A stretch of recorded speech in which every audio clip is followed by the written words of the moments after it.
Alright, yeah, and welcome back to some more Magic Duels with our subscriber Boros Aggro deck. So, quick changes before we get into the matches. Also, if you are interested, be sure to follow me on Twitch. I'll be streaming Saturday and Sunday.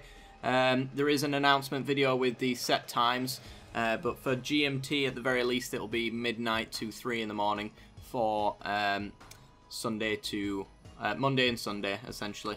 But Saturday and Sunday for the rest of the world. So, yeah, be sure to follow me on Twitch for that. There is a link to that in the description as well. Right, quick changes before we get into the matches. So, not really much to do in this one, to be honest. We've added in Smuggler's Copters. I just think it's really good at filtering out an aggro deck. I think it's got a perfect home here. So, Smuggler's Copter is a 2-mana 3/3 artifact vehicle with flying.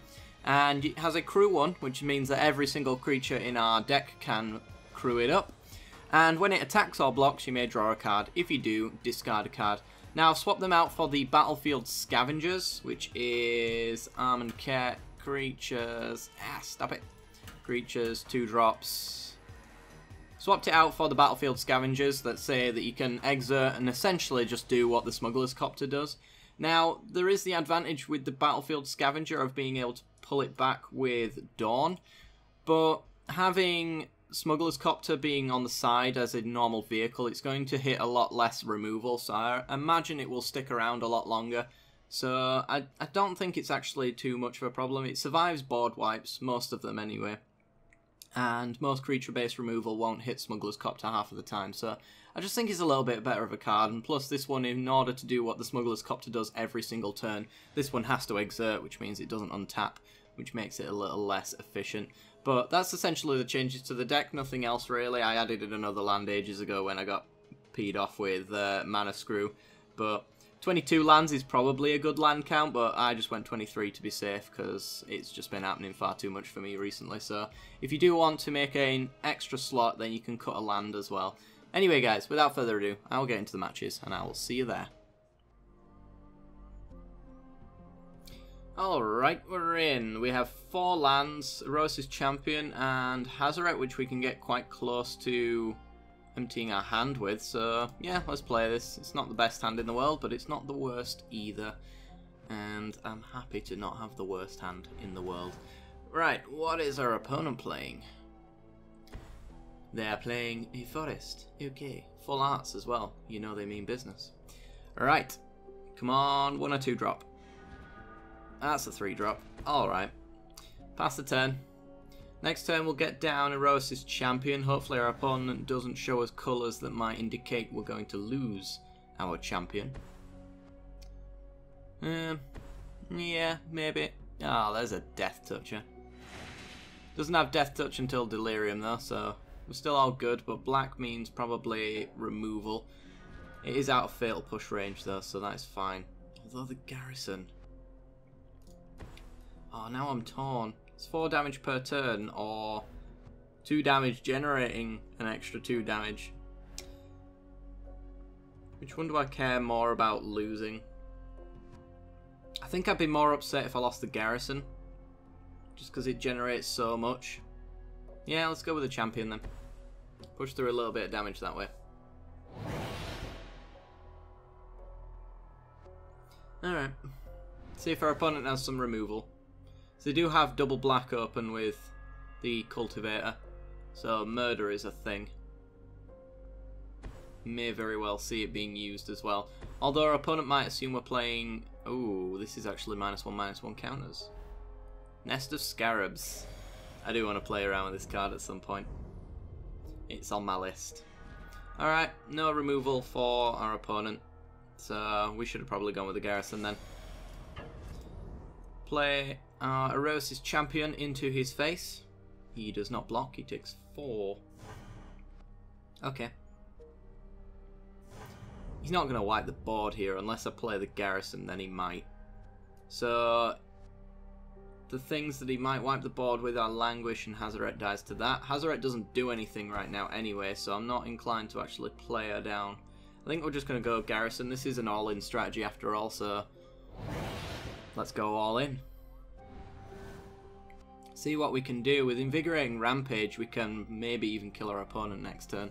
We'll have to see. So if they don't block, they take 4, and then 8 from the champion, and then I'll give it +4 +0 as well. So they'll be doing a lot more than that. Cartouche of Ambition, +1/+1, and lifelink? Yeah.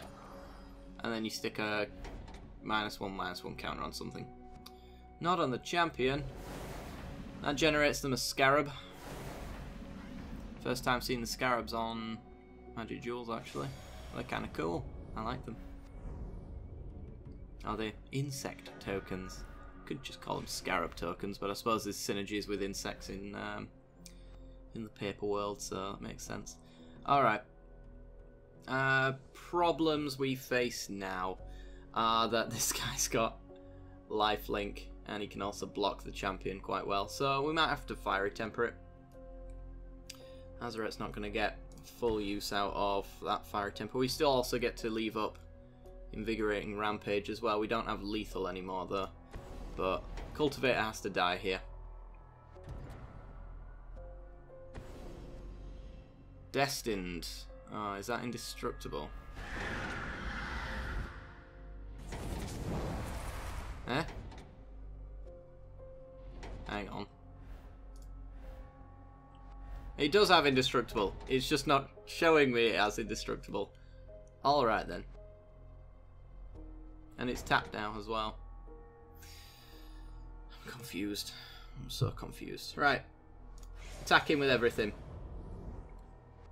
He can block if he wants, or he could trade off with a token. We'll see what he goes with. Either way, we're playing this Rampage. Alright. Gonna give you +2 and you +2.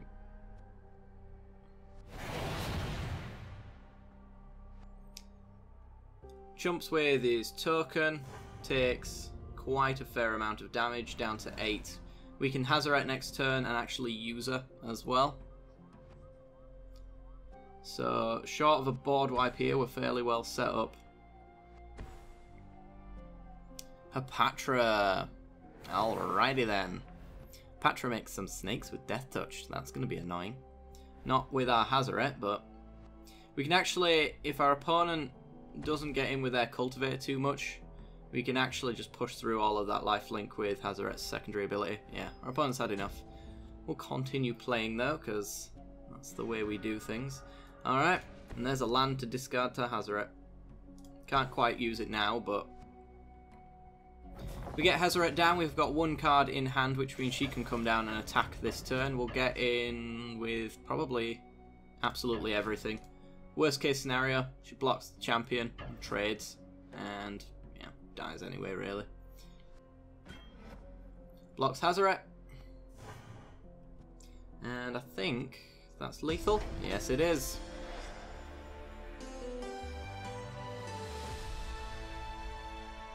Alrighty then, we'll see you in the next game. Okay, we're in. We have Hazoret again. She did some work at the end, but it's a very flooded hand, and I don't see this doing too much else. So we'll throw it back. This one's actually alright. We've got a Ketra. She's not going to be able to do much, but we can get to her, which is nice.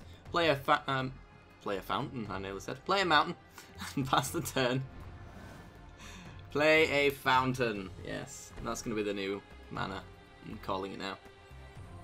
It's going to be life, and it's going to be purple mana. Alright, Expedition Envoy means that we have got something to do, and we have pressure on the board. Very nice. Pass the turn. Opponents on black something, I'm guessing. Maybe mono black, actually.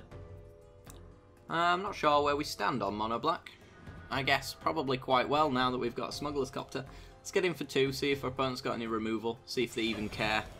They might just be mana screwed, to be honest. Might be green-black again. Blue-black control. Could be all sorts, to be honest. Right, let's play Mountain. Let's play Smuggler's Copter. Pass the turn. See what our opponent's going to do. We can get a Ketra down and start generating some 1/1 tokens as well. Yeah, not mono black. Although if they want to use their other colour, whatever it may be, they're going to have to use their energy. So they'll be back to mana screwed again, by the looks of things. Take advantage of this to its fullest extent. Reclamation Sage to take out Copter. That's fine. It's not ideal, but it's fine. Okay, I think we'll just slam a Ketra and slam into our opponent. So, see if our opponent wants to trade.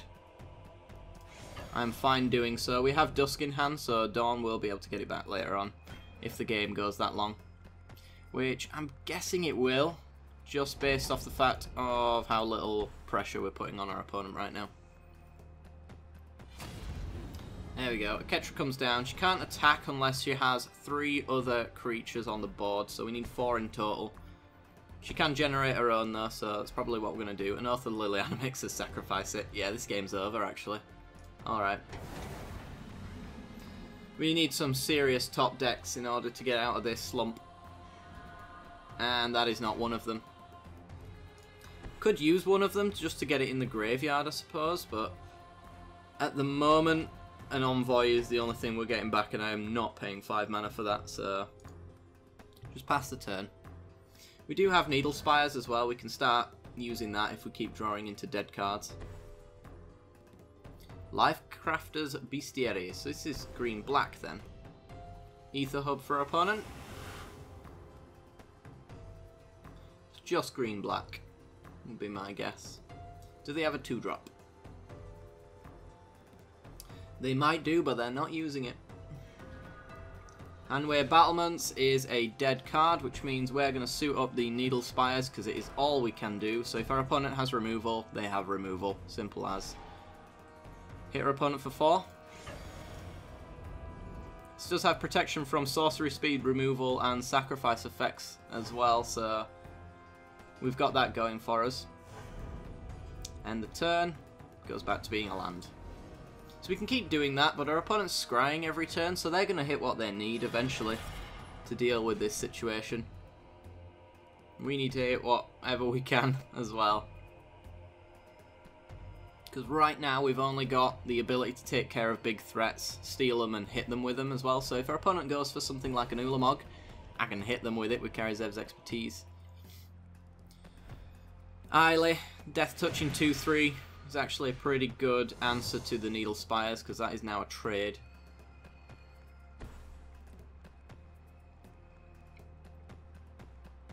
So hopefully we draw into an answer for the Ailey, or at least some sort of board presence.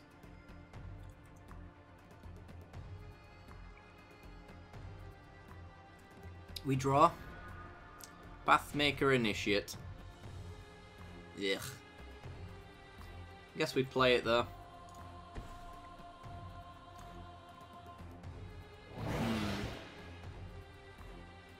Yeah, pass the turn. This sucks. We can suit up the Needle Spires and use the Initiate to make it unblockable, so we can start hitting our opponent for 4 through the Ailey now though. Unless our opponent's got more sacrifice or more removal. This Needle Spires might actually carry us all the way to the end game at this rate. We'll have to see. Ether Hub for our opponent. I didn't even notice they played that, Plains. Foundry Inspector. Okay. Pays a green to draw a card. Artifacts now cost 1 less. This is a spicy brew and I have no idea what's going on. I love it. Choosing to get him for 2. They must see our little combo here. They have 1 coloured mana left open as well, so don't think there's any removal we have to worry about off the top of my head. Unless they're running red and therefore they've got shocks and stuff like that in hand. I doubt it though. Right. Needle Spires becomes a 2-1. Then we will make it unblockable. And swing for 4, take our opponent down to 10. We can keep doing this for as long as our opponent chooses to tap down and not hold up any removal for it. Dusk can kill the Foundry Inspector. I'm not going to play pay a 4-mana spell to kill this guy just yet, though. I need sufficient reason.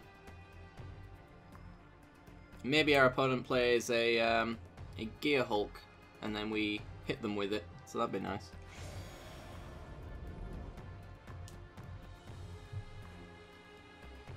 Our opponent might as well get in with everything, because we are hitting them with unblockable stuff.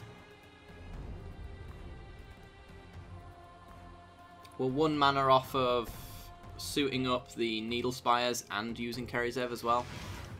Okay, Tezzeret the Schemer comes down.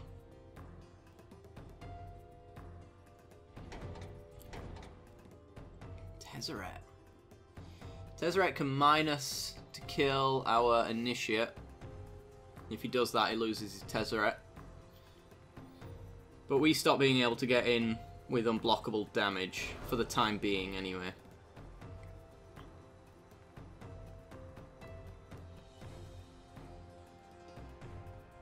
Land drop means that we hit our opponent for 9 next turn. Suiting up the Needle Spires, stealing his Foundry Inspector, hitting him with our Initiate. Our opponent gets a zombie, actually. Forgot about that. Harsh Mentor. Harsh Mentor. That's a triggered ability, so that won't be happening.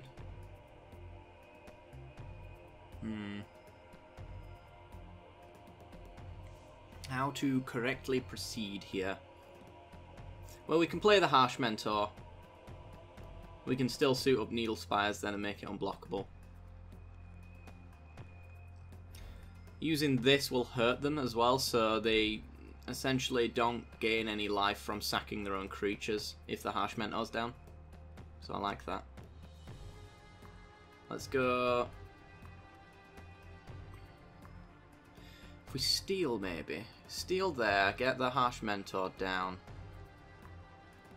That's 6 damage with the haste. So yeah, that's not really gonna help. We'll just Harsh Mentor, suit up Needle Spires, make it unblockable again. Go straight for our opponent. If our opponent even removes our creatures, then we've got Dusk to get them back later down the line as well. Make that unblockable, hit our opponent for 4, potentially win next turn.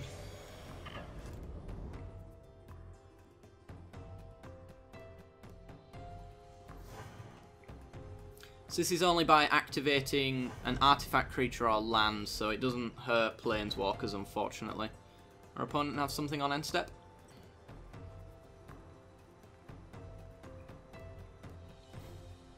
Perhaps. They have any colour and green mana open. Eiley. They're gonna sack. Oh, they changed their mind. If they did that, Harsh Mentor would trigger and deal 2 damage to them. So literally sacking anything would hurt them. I don't think she can sack herself, can she? No. So you gain life equal to the toughness, lose life in 2 damage. Swinging with everything. That's 7. I think we can afford to take 7. I feel like that's a panic move from our opponent, or they've got a board wipe, and if they've got a board wipe, we hit them for 4 again. If they've got a big blocker, after that we steal it with Kerizev. They're not reading Harsh Mentor. Alright, they gain 2, lose 2. Pew! That worked out splendidly for them. Harsh Mentor actually did something. Yes! There was actually a point in the first few matches that I played with him, actually. Sacking clues is another thing that Harsh Mentor really punishes. Activated abilities on creatures is pretty good. And turns off manlands essentially as well. Opponent ticks down to kill the Harsh Mentor. That might mean they're just dead. We've got to play this really carefully though, because if our opponent's got instant speed removal, they gain 2, they go up to 8.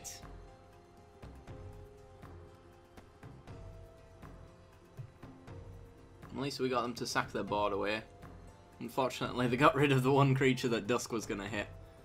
You could always get it back later down the line with Dawn as well. We now have 2 targets for that.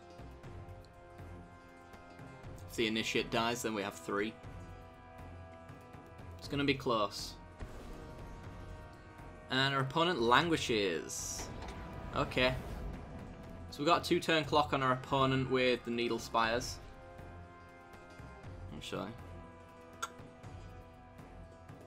No, I think we just won. Awesome. Right, make sure we leave up red mana. We do. So we can give our Needle Spires +4/+0 and Trample, making it a 6/1 double striker. Our opponent could have instant speed removal, and if they do, they survive the turn. If they don't, we win. Ah, reprisal. Damn it. Alright. They live to fight another day.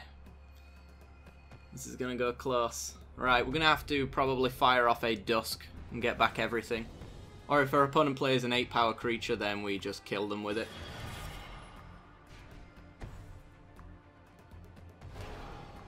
Ticks up, gets themselves an Ethereum Cell.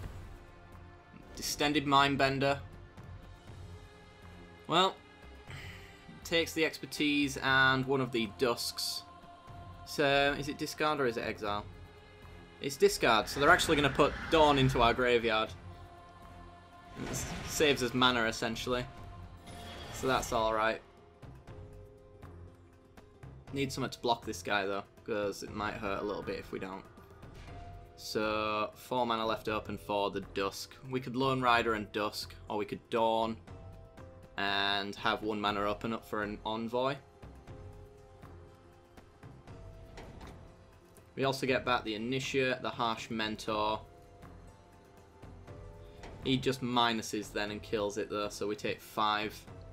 I think we have to Dusk and Lone Rider. And then Dawn next turn, get back everything.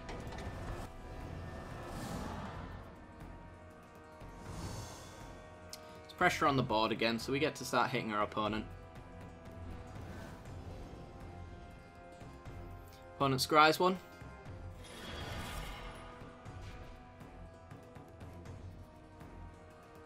Four cards in hand for our opponent, which is not ideal. And a Treasure Keeper. How many creatures do we get back? 1, 2, 3. So we're going to go up to 3 cards in hand, essentially. Ethereum Cell for our opponent, and another Treasure Keeper. We're in trouble. We are very much in trouble now.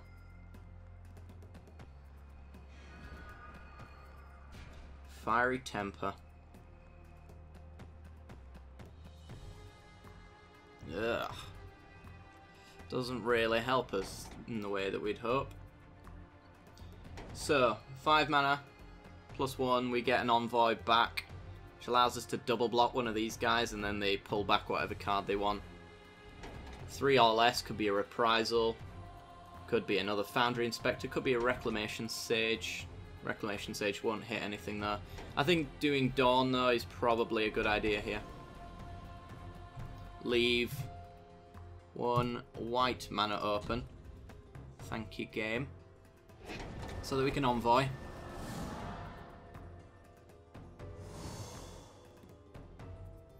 With the Initiate coming down in the future as well, we can make some of our creatures unblockable. We're going to have to double block one of these Treasure Keepers though in order to stay alive. Chump if they remove it. We're holding on, but I don't like our odds. Swings in with both. Double block.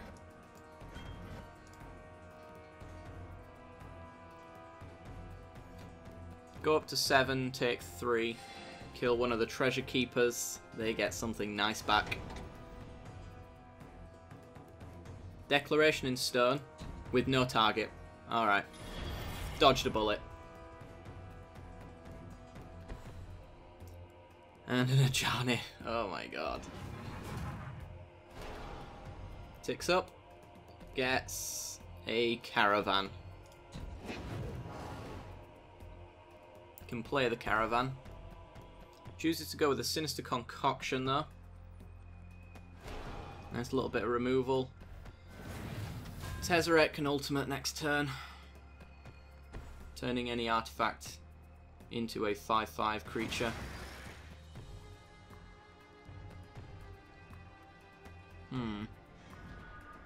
To crew up the Cultivator's Caravan is to trigger Harsh Mentor as well.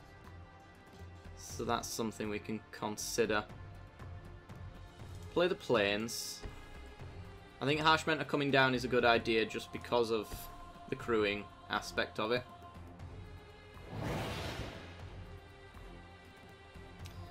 And, I think we've just lost, but we'll go with the Initiate.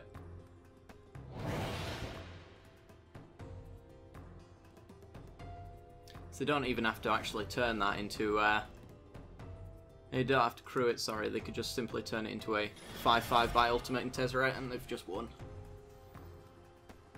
We held on. Held on longer than most aggro decks would anyway. But, is that a ticking down?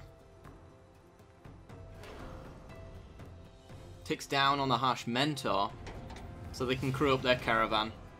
Ticks down on our Initiate, and that's 1 damage short of lethal. What's the crew cost on this? 3. They could have won just then, and they didn't.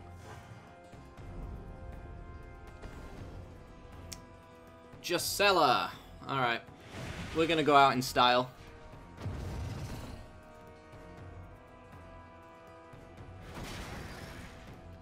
You may take my gold and my rank, but you will never take my freedom. Fiery Temper. Us. We're dead. Alright, cool. Oh, I thought he was going to counter spell then. That would have been great in black. Ah, that was close. That was really close, but just couldn't push out enough. They had enough removal, so what can you do? Alright guys, that's going to do it for today's episode, so if you did enjoy the content, then be sure to leave a like and subscribe. Don't forget to follow me on Twitch as well. I'll be streaming on Saturday and Sunday. I'll put out videos on the day as well, telling you that I'll be streaming. So if you leave a little notch on that little bell icon right next to the subscription button, that'll notify you when that video goes up, and it'll notify you when I'm going live on Twitch as well. So be sure to stick around for that stuff if you are in those time zones. It's kind of geared towards America, so in England it will be midnight to 3 AM, but for America it'll be like 7 and 7 10 I think is the times for Eastern and Pacific Standard Times. So be sure to check that out, and I hope to see you on the weekend as well for some sweet streaming. Sunday will be Magic if that is one thing that interests you, and it'll be Don't Starve on Saturday as well. Alright guys, hope you enjoyed, and I'll see you next time. Bye bye.